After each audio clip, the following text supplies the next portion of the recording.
Alô, comunidade das redes sociais. Mais uma vez aqui para tratarmos de mais um tema. E hoje eu gostaria de falar sobre os sentimentos, o perdão e a política. Pensando ainda nos conflitos ocorridos ali na Palestina e pensando também em outros tipos de conflito que possam haver no mundo, eu fico aqui pensando nos processos dos sentimentos que há nessas relações. Porque sentimentos são coisas muito subjetivas e que dependem muito das relações do dia a dia. O dia a dia participa da formação oriundas dos nossos sentimentos. É o dia a dia que gera o ressentimento. É o dia a dia que gera as invejas, os ciúmes, os despeitos. Só que essas relações elas podem crescer, se desenvolver, inclusive social e politicamente. Aliás, foi Jesus, e eu gostaria de citá-lo, e vou citá-lo mais profundamente nesse vídeo. Foi Jesus que disse: não deixe nenhuma raiz de amargura ocorrer entre vocês, porque a amargura a raiz da amargura, dos primeiros sentimentos e ressentimentos, podem se aprofundar e crescer como árvores frondosas de muitos sentimentos e ressentimentos muito maiores. É no dia a dia que nós formamos os sentimentos mais intimistas, os ressentimentos mais intimistas e as invejas e ciúmes mais intimistas, que podem crescer e gerar conflitos mais robustos. Então, como eu sempre digo, a Palestina não é para amadores. Porque ali há uma etnia semita, existem etnias semitas em conflito. E quando os conflitos são em família, nós sabemos que eles são de cura mais dificultosa. Quando pessoas de fora nos magoam, nós sabemos que existe um tempo de duração médio ou até de afetação dessas mágoas. Mas quando isso é realizado entre irmãos, primos, que saem entre pais e filhos, nós sabemos que a ofensa mais intimista gerada por pessoas da família e repetitivamente, nós sabemos que as implicações são maiores do que aquilo que pode ser gerado por um desconhecido. Porque o desconhecido nós podemos até desprezá-lo por causa da sua ignorância e estupidez. Então eu não gosto dele e eu desprezo. Mas como desprezar da mesma maneira pessoas próximas que vieram do mesmo ventre que nós viemos? Como desprezar pessoas que nos magoam e que nós viemos dos seus testículos e úteros? Então, os sentimentos são formados, os ressentimentos são formados no dia a dia e ali, nas relações entre israelenses e palestinos, tem muito desses sentimentos e ressentimentos formados historicamente no dia a dia das relações. E disso Nós não participamos. Nós participamos da análise geopolítica da situação e às vezes damos as nossas opiniões de rompantes. Gente, para com isso. Vamos viver. Mas nos esquecemos do que a terra representa naquela região, para aquelas pessoas. A terra. No desenvolvimento da antropologia bíblica, podemos perceber o papel da terra na formação da personalidade das pessoas. Aliás, teria sido dito para Abraão, né, que a terra prometida, a terra teria sido prometida a ele, a sua descendência, a terra. E principalmente naquela região da Palestina, onde a água era e é um problema muito sério. Então, a proximidade nos lugares mais férteis em relação aos rios, ao mar, né, por causa da logística internacional, a proximidade com o rio, ocupar os lugares mais férteis, tem a ver direto com a relação sentimental das pessoas com a terra. E as relações vão se formando dessa relação com a terra. Mas por mais que eu faça essa análise, eu não participo daquele dia a dia. Eu não participo. Inclusive Israel se deixou levar por uma ideia de que eles estavam tão seguros, mas tão seguros na Palestina, uma vez que Israel é desenvolvido belicamente, tem uma indústria de segurança muito madura, muito amadurecida. Então, como imaginar que essa gente aí, confinada na faixa de Gaza, vai ter a capacidade de nos atacar, de nos ferir, de nos matar e de nos sequestrar aqui dentro do nosso território? Então houve uma perda do próprio israelita do dia a dia formativo dos sentimentos, ressentimentos daquelas pessoas da faixa de Gaza, que evidentemente, por mais relações de sentimento e ressentimento que Israel tenha em relação à faixa de Gaza, eles estão no lugar privilegiado. A qualidade de vida de Israel era e é muito boa, principalmente comparada à faixa de Gaza. Então, mas não nos esqueçamos que Yitzhak Rabin foi morto por um israelita que não queria a paz, que não queria a formação do Estado palestino. E por que tanta gente não quer? Não quer porque não quer, porque não quer, porque não quer a formação do Estado palestino. Será que é só por medo Será que é só por uma questão de segurança? Porque, do ponto de vista da segurança, será que a não formação do Estado palestino torna Israel mais seguro? Eu penso que não seja só isso, mas não gosto de ir além, de falar além daquilo que eu posso falar.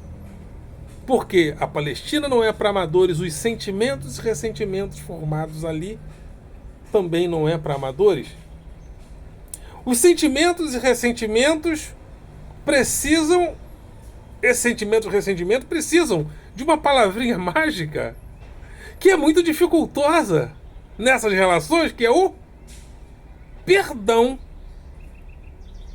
Mas perdão não no sentido apenas religioso, como fora falado por Jesus. Aliás, é Hannah Arendt, no seu livro Entre o Passado e o Futuro, que mostra, né, ela fala sobre a importância do Cristo, de Jesus, na concepção que nós temos de perdão. Perdão, palavra que vem do latim perdonare, para dar, ou seja, perdão é para dar. Perdão é para forgive, que é a palavra inglesa, para dar. Então, perdão é para dar.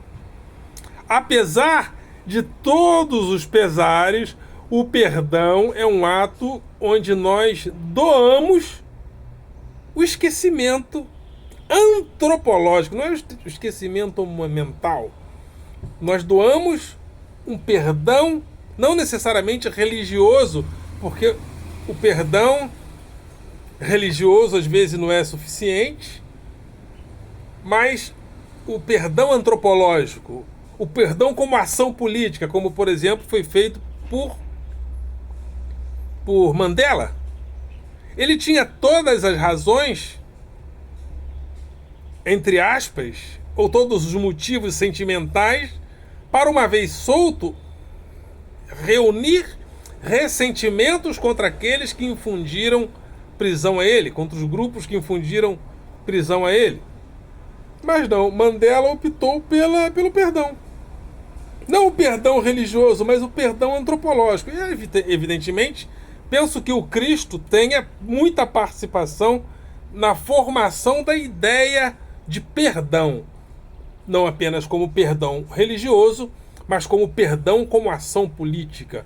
E o que é necessário ali na faixa de Gaza, na relação entre a faixa de Gaza, o Estado palestino e o Estado israelense? É uma coisa chamada perdão. Mas quem sou eu para dizer vocês têm que se perdoar assim, gratuitamente? Isso precisa ser negociado, porque eu não participo dos sentimentos que existem ali. Eu participo de sentimentos e ressentimentos dos lugares onde eu passei. Porque nos lugares onde nós passamos, a proximidade gera sentimentos e ressentimentos. Gera invejas, geram ciúmes, e nós participamos desse quadro, por quê? Porque nós estamos ali.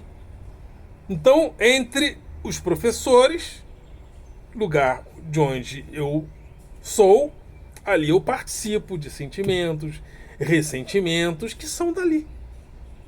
Aliás, a Jussara costuma falar para mim, alô Jussara, beijo. É uma grande amiga que eu tenho na educação, ela fala comigo, você é único. Eu agradeço essa colocação dela falar que eu sou único no sentido de eu ser singular. Mas existem sentimentos e ressentimentos da proximidade que são muito comuns acontecerem comigo. Eu sou uma pessoa que tem um perfil. Eu tenho um sentimento. Eu às vezes pareço meio doido. Realmente. Eu reconheço as pessoas, às vezes, se espantarem com um vídeo meu, porque elas. Às vezes eu tenho que convencer as pessoas que eu sou lúcido. Né? Há pouco tempo eu cheguei no local, estava trabalhando no local, tinha uma menina, eu era locutor comercial, de vez em quando eu ainda faço, mas faço pouco. E na hora do almoço, a menina da locução chegou para mim e falou, o locutor, pode almoçar. Eu perguntei, quem é você? Mas por quê? A menina ficou me olhando assim. É porque ela trocou de roupa, ela tirou o uniforme e botou outra roupa. Eu já não conheci mais. Uma vez eu estava procurando um rapaz aqui na Metropolitana, e o rapaz... Eu pergunto, aquele careca, cadê ele? O careca. O cara não era careca. Não era careca. Né? Uma vez eu falei mal de uma pessoa pra ela. E o rapaz era policial. Por quê? Porque ele trocou de roupa, ele tirou a farda. Então, esse tipo de coisa acontece comigo toda hora. Então as pessoas que pensam que eu não sou lúcido, elas têm razão. Né? Tem razão. Então, e ainda eu tenho a negritude, tem toda a questão do preconceito. Então, às vezes eu apareço num vídeo. E os meus vídeos são vídeos de um filósofo. A expectativa de eu ser um bobalhão frustra às vezes. Eu frustro às vezes o preconceito das pessoas. Então, ao frustrar o preconceito das pessoas, fazendo um vídeo, indo a alguns países do mundo fazendo vídeos, às vezes, ao frustrar o preconceito das pessoas, elas se voltam contra mim, param de falar comigo. Isso é muito comum. O cara começa numa relação comigo, me zoa, né? Mexe comigo, só falta dar chute na minha bunda. Tudo bem, é zoação. Depois a pessoa vai parando, vai me tratando com mais hostilidade e de repente, para. Não fala mais comigo. Eu sei o que é isso, porque eu participo desse sentimento. Eu não tenho a honestidade das coisas que eu faço. Às vezes eu mesmo não me reconheço num vídeo. Só pra você ter uma ideia. Porque parece que o espírito da filosofia baixa em mim. E às vezes eu tenho dificuldade de eu me reconhecer. Ué, sou eu. Às vezes faço um vídeo, às vezes vou num país diferente, vou num estado diferente, vou numa instituição, vou num museu e faço aquele vídeo. O vídeo fica legal, pelo menos do ponto de vista discursivo. E eu me espanto comigo. E quando a pessoa me vê, eu frustro o preconceito dela. E o preconceito das pessoas é a sua casa, é a sua habitação, é a sua morada. Então, a pessoa para de falar. Uma vez que o preconceito dela foi frustrado. Por que eu sei que é isso? Porque eu participo desse sentimento há muito tempo. Quando eu estava na faculdade, eu trabalhava numa loja. E de 9 às 6 da tarde, à noite ia para a faculdade. E na hora do almoço eu vendia perfume para completar o dinheiro da faculdade, correria. E as pessoas da loja, muito simples. Pessoas que moravam, na maioria, em Senador Camará, um lugar, né, de uma favela. Eu passei a ser odiado. Por quê? Porque eu era o filósofo. Então, o fato de eu ser próximo a eles, e eles com 3, 4 filhos, e eu com 37 anos na faculdade de filosofia, aquilo era muito... essa minha presença no dia a dia das pessoas, fazendo coisas que contrariam o preconceito delas, gera inimizade contra mim.